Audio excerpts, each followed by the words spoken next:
Jon Taffer is an expert in saving failing bars. He uses his expertise to take the necessary steps to make a bar worth going to drink and have a good time at.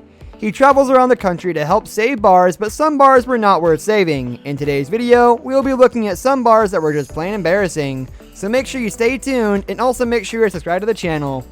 They're telling me there's roaches here every day. You don't see it? You don't know it?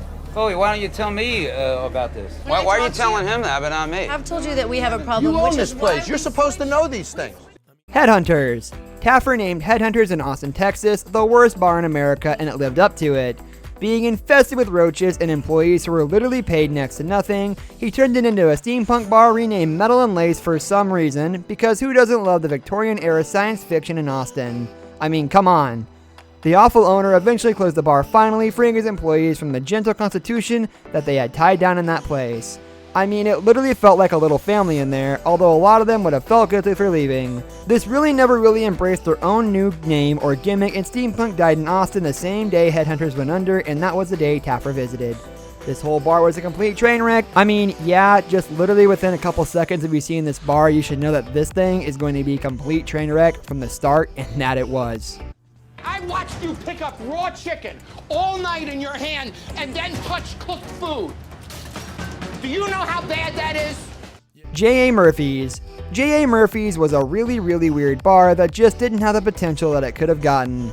Taffer could not do it again, and this season proved to be a tough one for him, where J.A. Murphy's in Fells Point, Baltimore went down just a few months after its rescue. It seemed too little too late for the bar to succeed, and the owners were forced to shut it down. Rumor has it there was also structural damage to the site that simply couldn't be fixed in 36 hours with a bunch of seemingly critical and crystal and meth-filled contractors, which didn't know what they were doing, unfortunately.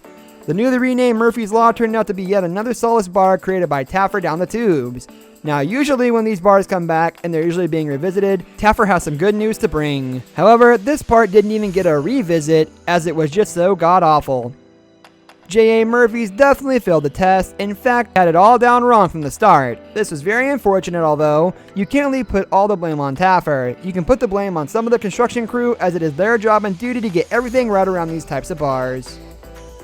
Mystique Lounge. Mystique Lounge attracted a bad crowd in West Palm Beach, Florida, which ended up turning into shootings outside the club. Seriously guys, there were literally reported shootings every single weekend around this bar. Not the ideal location if you want to bring in very loyal paying customers.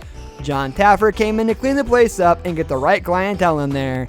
He did not succeed, unfortunately. He had one night where the bottle service wasn't a complete train wreck, but once he skipped town, the newly minted Aurora Clement club didn't last much longer. Usually whenever Taffer makes these changes, unlike a lot of other TV shows like Hell's Kitchen or Kitchen Nightmares or something like that, where Gordon Ramsay makes the proper changes, these restaurants will usually go back to their old ways or they'll file for bankruptcy. That is not the case with a lot of these bars, and Mystique Lounge didn't last very long. Very unfortunate that this type of lounge that had a lot of promise and had a lot of clientele that it could have catered to just couldn't last. And I hate to say it, but you gotta blame it on the management and also the location of the bar. Usually when you have a bad location with the bar, it usually does attract a good amount of people, as a lot of people aren't going to judge that. Unfortunately, the management was so god-awful that they had to end up closing it very soon. So unfortunate. Tell me. Okay, let the excuses come. Want me to give you a pen? You can write them down. John, you're standing 3 feet in front of him. Is that right? No. I turned it down. So why is it happening if you know it's not right? Sand Dollar. The Sand Dollar and the owners of it, who renamed it to Bar 702, sold off the Las Vegas, Nevada bar in May of 2014.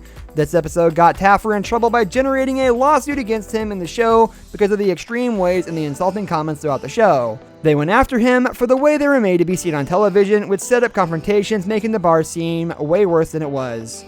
Oh, and may I add, Jon Taffer, Gordon Ramsay, and all those other people on these types of shows that are trying to save these types of establishments usually are setting people up. However, the bars are usually as bad as they make it out to be.